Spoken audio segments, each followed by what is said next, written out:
बिस्मिल्लाहिर्रहमानिर्रहीम। Today our topic is epistaxis. Epistaxis का मतलब अब हेमरेज फ्रॉम नोज, यानी कि external bleeding from the nose, ये भी कह सकते हैं, या नाक से खून का बहना, उसे हम एपिस्टैक्सिस कह सकते हैं। हम mostly it is caused by rupturing and distending of that arteries which are shown at the whiteboard. Interior ethmoidal artery एक, posterior saphenopalatal artery दो, इंटरनल मैक्सिलरी ब्रांचेस, ये तीन आर्टरीज होती हैं, ब्लड वेसल्स होती हैं, जिनके रप्चर या डिस्टेंड या फैल जाने की वजह से ब्लीडिंग होती है। टाइप्स क्या हैं? Types of epistaxis. Interior epistaxis हो सकते हैं, पोस्टीरियर हो सकता है। इंटीरियर यानी कि नाक की अगली साइड से जो ब्लीडिंग होती है, ये मोस्ट कॉमन है। लेस वेयर है, ज़्यादा शदीद नहीं है, शिद्दत की नहीं है, लेकिन मोस्टली यही यहाँ से होती है, due to the anterior ethmoidal artery and easy to control, easily control कर सकते हैं। ये मोस्टली चिल्ड्रन और अडल्ट में होती है ड्यू टू ट्रॉमा, किसी भी एक्सीडेंट की वजह से ये मोस्टली बच्चों में या अडल्ट्स में होती है interior epistaxis.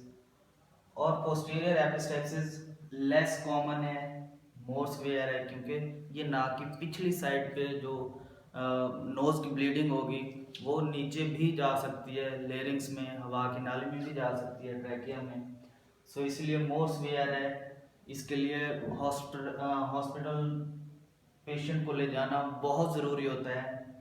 Difficult to control, उसे कंट्रोल करना मुश्किल होता है। ये मोस्टली होता है aged person above than 40 years, जिसकी एज 40 साल प्लस है, मोस्टली उन्हीं में कॉमन है। ये क्यों होता है? Due to hypertension. Hypertension you know well, normal से बीपी का हाई हो जाना, उस वजह से पोस्टीरियर एपिस्टैक्सिस हो सकता है, जो कि मोर सिवियर है। उसके बाद आ जाते हैं काजेज पर। आपको पता है, पहले बता चुका हूँ कि काजेज में ये आर्टरीज रैप्चर या डिस्टेंडिंग की वजह से हो सकता है। अब एक तो ये मोस्टली कॉमन है, एक ट्रॉमा की वजह से हो सकता है, एक मेन काज।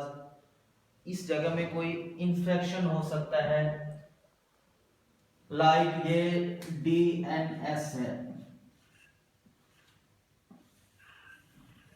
Deviated nasal septum.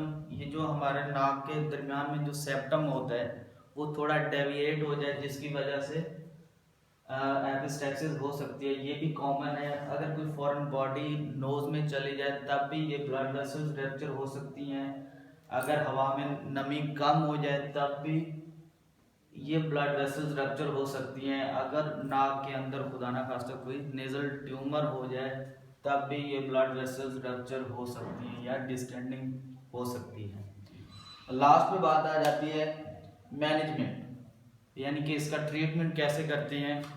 First aid जो है, इसको pinching the nose with the thumb and index finger.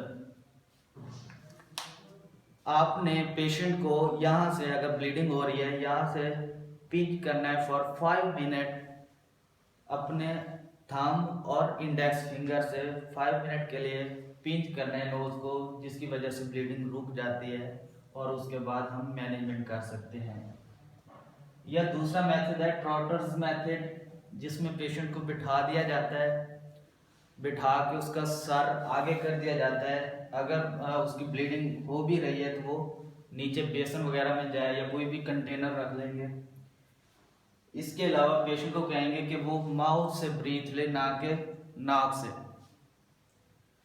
और उसके बाद हम कोल्ड कंप्रेशन भी कर सकते हैं, यानी कि ठंडी पट्टियां वगैरह भी कमर पर और नोज पर लगाने से, जिसकी वजह से ब्लीडिंग रुक सकती है। ये ट्रॉटर्स मेथड है। हाँ, इसके बाद इस मैनेजमेंट पे आ जाए। सिल्वर नाइट्रेट भी दे सकते हैं हम।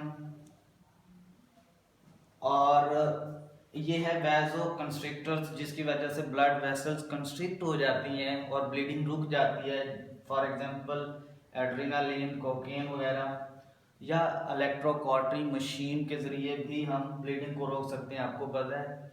एंड जेल फोम पैडिंग वगैरह, उसके ऊपर जेलोकिन जेल डाल के एक रोल टाइप बना के वो नोज़ में रख सकते हैं, जिसकी वजह से ब्लीडिंग रुक जाती है। सो ये आज लोग का टॉपिक था, और इंशाल्लाह ताला नेक्स्ट लेक्चर में हम कोई और अपना सर्जरी कवर करेंगे इंशाल्लाह ताला। अल्लाह हाफिज़।